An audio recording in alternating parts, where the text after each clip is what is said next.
Hey everyone, hope you're having a great day. Jonathan here. I'm extremely tired.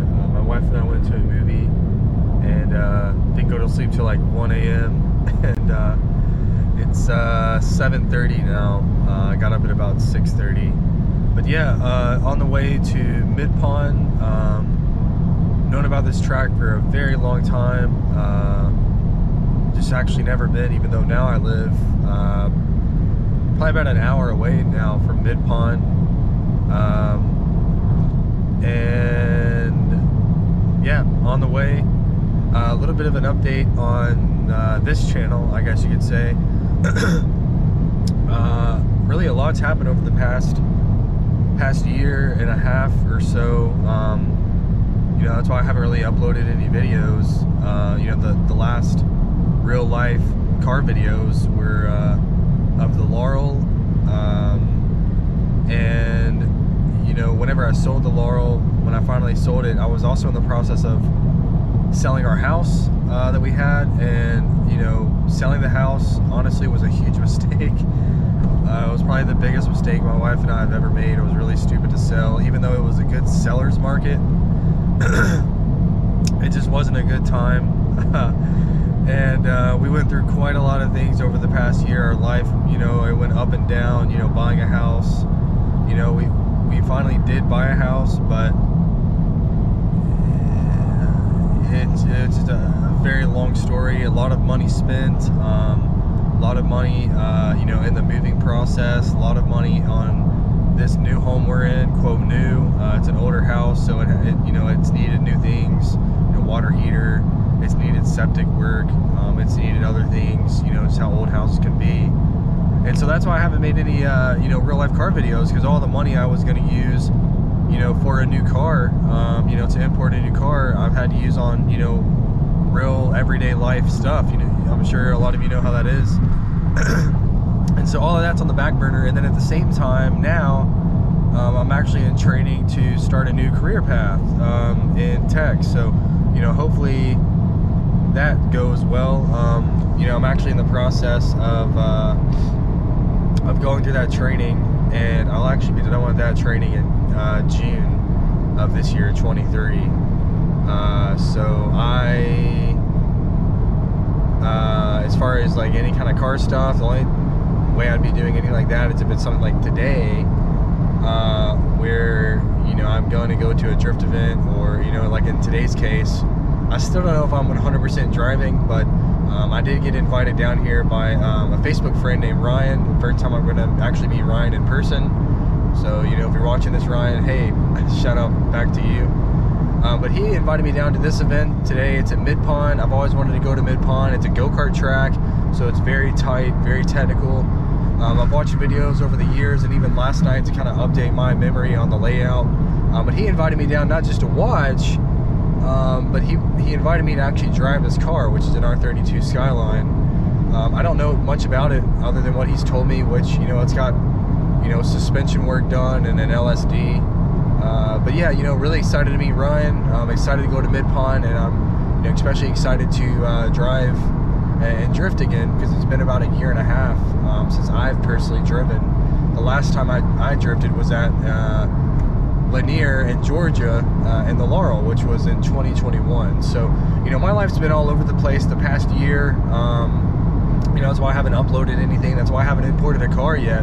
You know, I was literally gonna sell our house. My plan was sell the Laurel, and then sell our house, and then immediately get into another house, and then use the money from the Laurel sale to import another car, which I really want to get another, either a Silvia or a 180SX.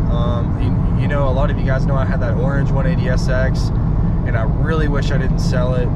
And, you know, I have a lot of backstory and history with, you know, SR20s and, you know, all of that growing up, and, you know, just really thinking on it, you know, that's really the car that I want to get. I really want another Silvia, or a 180SX, but preferably a Silvia. So now my goal, you know, not to talk your ear off, but, you know, it's been quite a while since I made a video on this channel. I just wanted to give you an update. Not that probably anyone really cares. But this is probably my last video for a while, because I don't know when I'm going to be driving again. you know, or go into an event again unless I get invited down for a day or something. Yeah, now my goal is to go through this training, start my new career path in 23, middle of 2023, and then from there, hopefully I'm making enough money with the job to save money, you know, over a 6 to 12 month period, and then finally import something. So I'm probably 2 or 3 years out from my original goal, but you know, that's just the way it is. But overall, you know, I'm still been enjoying life. There's a guy off the interstate. You know, been enjoying life. Just been, you know, focusing on, you know, what I need to be focusing on, which is, you know, starting a new career, you know, making better money, making money in a different way, you know, which would be, you know, in this tech industry. It's a lot of new information for me. So, you know, I'm really trying to study and, you know, just focus on that. So enough blabber. I don't know if I'm going to be editing this video or not. You know, none of you have seen it, but you know, my Prius, it needed a lot of front end work, and you know, I replaced pretty much everything, including the coilovers. The suspension was pretty much blown on it, and I was getting this knock sound whenever I would turn the steering wheel. And it turns out that knock sound, if you have a you know, a mid 2000s Toyota, if you have a knock sound when you turn your steering wheel left to right, when you're not driving it, when it's just sitting, it's more than likely going to be the intermediate shaft, is what I found out. I haven't replaced it yet. I have the part, I haven't replaced it yet, because what I did is I was going to go to replace it, and I noticed the bottom pinch bolt on the intermediate shaft was actually like hand tight. Like, it wasn't even hand tight, it was loose. And so I think with it being loose, I think that's what was making the knock sound. It just wasn't tight, and I've tightened it up and the sound's gone away. So I'm probably gonna keep my extra part though, because I did get a pretty good deal on it, because those are a pretty expensive part. It's like $250, and I got a better deal on it. I paid less than $200 for it. So I might just keep it on the shelf and, you know, hang on to it. But yeah, I'm on the way to the track. I'm excited just to watch, you know, and to meet a couple of new people. But you know, I'm extremely excited if I do end up get to drive. I'm extremely excited for that. It's honestly all I think about. It's all I've thought about for years. You know, I was really excited to get back into drifting with, you know, temporarily with the Laurel, even though I did have it for sale. You know, that car was really cool. I really liked that car. I do miss that car, but it just wasn't really what I was looking for. It just wasn't really what I was looking for, and I always had intended to sell it. And again, you know, well, the car I really want is a Silvia. I want another Silvia. By the time, if my new career path goes the way I'm hoping it does, then my life won't be all over the place like it was the last year, and I can actually save my money and import something. And by that time, it should be where, you know, cars 1999 or even 2000 or older will be able to be importable to the US, and I can import an S15. That's really what I want to do, because at this point, from what I'm seeing, which, you know, prices might change. I don't, you know, we never really know, but you know, at this point, S15s are right on, you know, right on the same you know, money spent bracket as an S14 or an S13 for some reason. So yeah, you know, that's my plan. So yeah, I got my coffee. I'm on the road here. Got my coffee, got my peanut butter sandwich, got my snack bag for today. Got everything that I need. So let's hop over to the track and go from there.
start.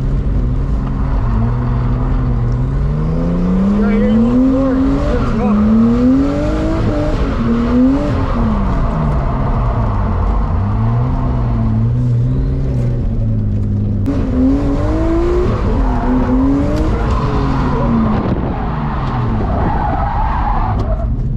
Yeah, I think we should go change front tires. Yeah, let's do it. There's like no grip. That's why you keep. Yeah, It's just no grip. let's do it.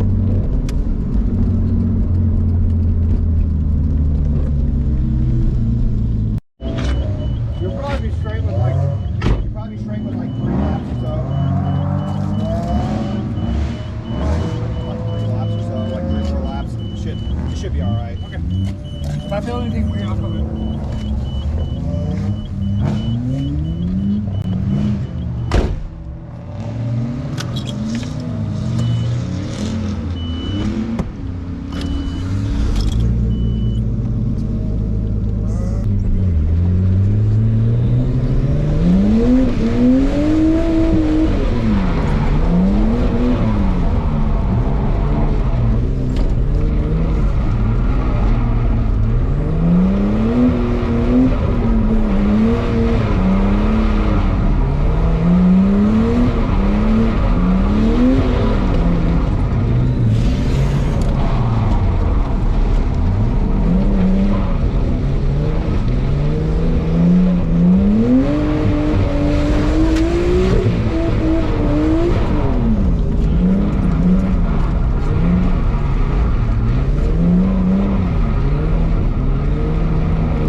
Slippery.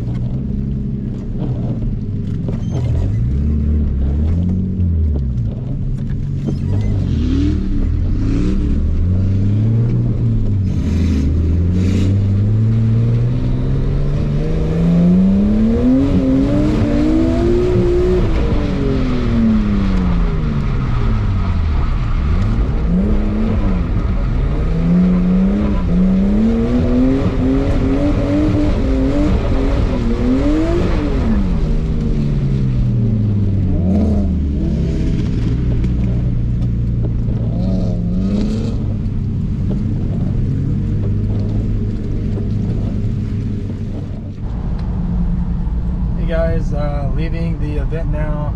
It's at the end of the day. It's about 4 o'clock.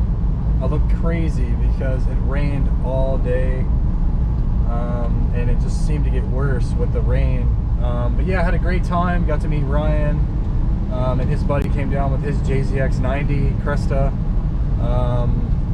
and they were 2 really cool guys. It was actually their first day. I didn't realize it. It was their first day to drift. It was their very first day, and you know, we really didn't get to ride along enough because Ryan wanted me to come down and maybe, you know, help him with, you know, his first day drifting, you know, kind of give him maybe some help and you know, pointers, if you could say that.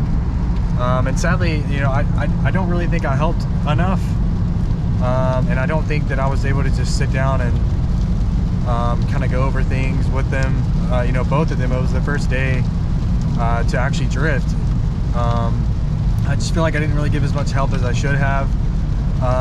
You know, being just kind of, you know, explaining some things and, you know, explaining more on clutch kicking and e-brake. But you know, like Ryan's car, the front tires originally were like terrible, old, you know, not grippy. And you know, I was able to help a little bit. You know, we changed the front tires, we softened up the rear a little bit as far as the dampening, and that seemed to help a lot. But you know, they both did great on their first day, and you know, that's really the cool thing about drifting is, you know, it's people really say grassroots, but you know, I think what people really mean is it's really laid back. You know, it's chill.